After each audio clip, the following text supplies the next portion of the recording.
महात्मा गांधी जिंदाबाद जिंदाबाद जिंदाबाद। डॉक्टर भैया अमर रहे अमर रहे अमर रहे। पासपोर्ट जिंदाबाद जिंदाबाद जिंदाबाद।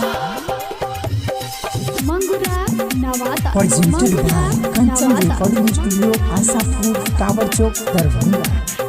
देश बहने ऊंचा रही भारत के नाम। देश बहने ऊंचा रही भारत के नाम। कुछो का न पाई चीन पाकिस्तान। हाँ कुछो का न पाई चीन पाकिस्तान।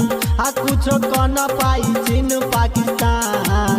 हाँ कुछो का न पाई चीन पाकिस्तान। झुकी नाही झंडा भले चली जाई जान।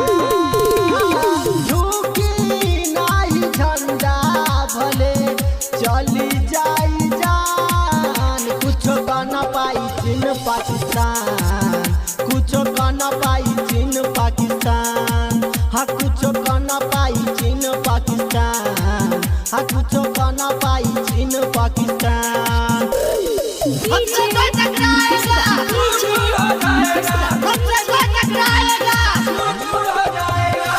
मंगुरा नवादा मंगुरा नवादा मंगुरा नवादा।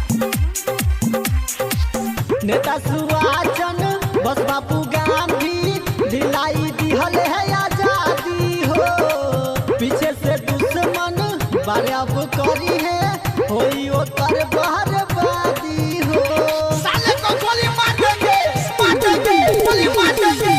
नेता सुभाष बस बापू गांधी दिलाई दिहल है आजादी हो। पीछे से दुश्मन बराब करी है होई ओकर बर्बादी हो। सीमा पर खड़ा बरे भारत के जवान। सीमा पर खड़ा बरे भारत के जवान। कुछो का न पाई चीन पाकिस्तान। हाँ कुछो का न पाई चीन पाकिस्तान।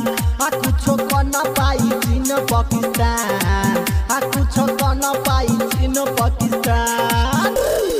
26 जनवरी याद है आज है भाई आज है। 26 जनवरी याद है आज है भाई आज है। मंगुरा नवादा मंगुरा नवादा मंगुरा नवादा। देश के खातिर शंकर सनी राजा दे दी है अपन बलिदान हो। केहू जे सोचबा देश के खातिर होई वो करो नाम हो।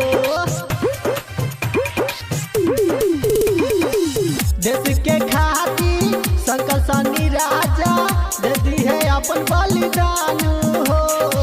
केहू जे सोचबा देश के खातिर होई ओकर नाम हो। राइटर सोनू लिखले बारे इहे राष्ट्रगान। राइटर सोनू लिखले बारे इहे राष्ट्रगान। कुछो का न पाई चीन पाकिस्तान।